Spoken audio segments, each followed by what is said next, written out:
Good morning, ladies and gentlemen, and welcome to Vinny's Take. Today we're not talking sports, we're not talking politics, we're talking September 11th. They say every generation has a moment which defines your life, your generation's upbringing. Every 20 years or every other decade or something so major happens in America that people can recall exactly where they were when it happened.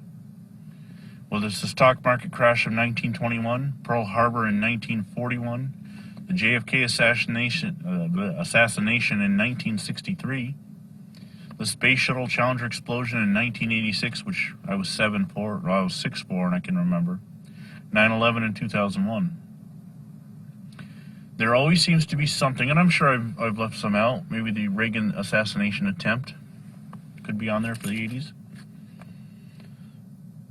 But there's always something that everybody in your generation can remember, can tell you where they were and what they were doing.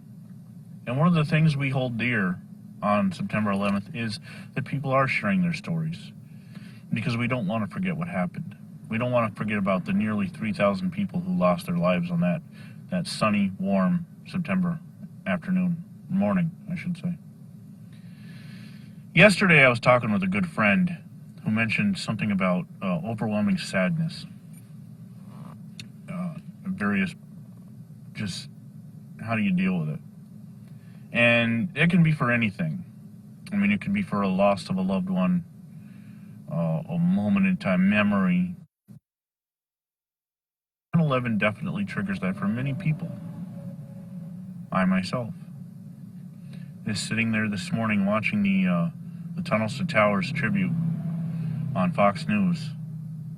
There was several moments as they were reading the names and telling the stories of their loved ones where it was very emotional.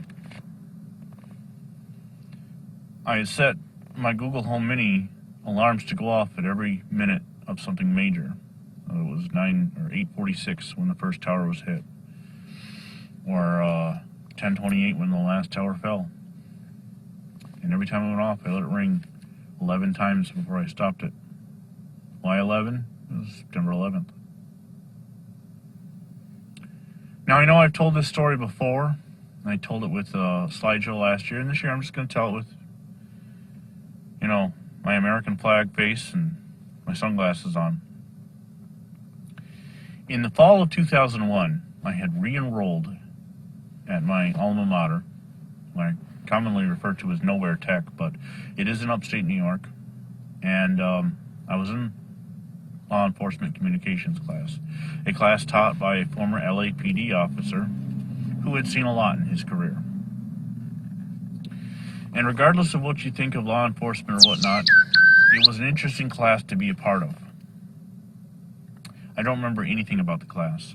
I remember that on the schedule it was from 8 in the morning to 9:15 in the morning, an hour and 15 minutes, a 75-minute class. I think it was 2 days a week, Tuesdays and Thursdays. It was my first class of the day, obviously, and I had probably one or two other classes that day, science and something, whatever. I think I was supposed to have a science lab, which was a 2-hour class that I hated. Anyway, the class got out early. It got out maybe 9:05 or so. We weren't told anything. The teacher didn't know. We didn't have cell phones everywhere. If you did have a cell phone, it was just a device to call your friends on or your family on, so it was in his pocket if you had one. But I remember my good friend Nate and I were walking down the hill from the way our college is set up. The administration's up the top level. The next level down is the classes, and the peons, the students, live down in the dorms on the bottom. And we were walking down the hill, and some female came up to us and goes, "Have you guys heard? We're being attacked. They're bombing New York and Washington." I looked at Nate, I was like, "What the hell is this girl smoking?" First of all, I don't know how she had the info about Washington, but seriously, even if she was not right, we just looked like, what the hell is this girl smoking? She's on something like, okay, thanks for letting us know. Okay, so we walked down the hill, and I walked into the dorm. We split. We lived in separate dorms at the time, and I get down the dorm, and it's empty. And about 9 o'clock on a Tuesday morning in nowhere tech, that is very unusual to be happening. So I get down to my room, and I turn the TV on, and I didn't know a lot about news. I didn't have a political leaning or anything about what news I watched, so I remember CNN was channel 16 in the area. So I put on CNN real quick, and sure enough, the footage of the first tower on fire or smoking was shown, and I got there in time to see the second plane hit. And I will never forget the feeling. What in the hell is going on? Some motorcycles going by. What in the hell is going on? What is happening? And then rumors of other potential terrorist planes, and I personally did not know. Well, I knew people in New York City, but at the time I did not know they were in New York City. And luckily, I did not lose any loved ones, but over 3,000 families did. Almost 3,000 families did. But even being up here, I could not get hold of my father, who was living in the Adirondacks at the time, because there was just so many calls coming out of New York, out of the college, trying to get a hold of their families, because we had a lot of students from the city. And there were so many kids trying to get a hold of their families that the phone lines were very busy.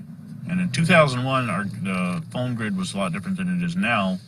You know, I was using a dorm phone, obviously, but it was very unusual. And I kept expecting my roommate to walk in, because they started canceling classes and all this and that, and he wasn't coming. Well, Nate and I met back up. We headed up to campus activities real quick to see if there's anything we could do. And we were asked if we could put out signs for a prayer vigil that night. And we ran into my roommate, Tex, and they were still in lab. And I was like, have you guys heard? And Tex was like, no, what's going on? Well, they had been out in the field doing surveying work for their lab and hadn't heard. And Tex was very ticked off later in the day when he found out. He's not that he was in the lab, he was pissed. He was pissed about what had happened to America, and I'm really surprised he didn't go sign up for the military that day. I think he had a phone call with his mother down in Texas, and she had asked him not to, because we were over 21. I mean, we were living on an over 21 floor. There was no reason why he couldn't have, but I think something about his mother maybe was the reason he didn't. But things were being canceled left and right, and obviously sporting events were canceled, and we were involved with a flag football league at the time. We were known by the Pantera song named The Cowboys from Hell was our team name, and I was going to cancel practice because, you know, there was a lot going on, and the guys just, no, let's go have practice, go run around and throw the ball and get some aggression out. So we did that. I just remember it was the longest day of my life. And I've lost both my parents, and those were long days too. But just seeing the news, watching the news just about all day long, until Tex finally got so upset that he asked me to turn it off. The years since then have been a whirlwind of emotions every time September 11th comes down. I've been at work several times. I've talked to people, got their stories. Today I've read some stories about how a female friend I knew in college was living in New York City with her boyfriend at the time, and she couldn't get a hold of any family members upstate. And, you know, I can only imagine what was going on in her parents' minds and whatnot. I talked to other friends who were down in New York City. Another good friend of mine worked in the World Trade Center, but he wasn't there that day, thankfully for him and his family. Try to stress the importance to our kids, because they weren't alive, that this is a very somber day, and when they do tributes and stuff, you need to be mindful and respectful.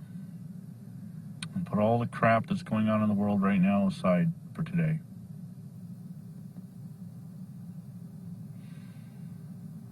So I'd like to take a moment right now for everybody just to reflect. And tell me your stories. In the comments section below, let me know, where were you? What do you remember about that day? Let's discuss. Let's, for one day, Let's unify. And let's be Americans. So until next time, I'm Vinny Vincent. God bless America.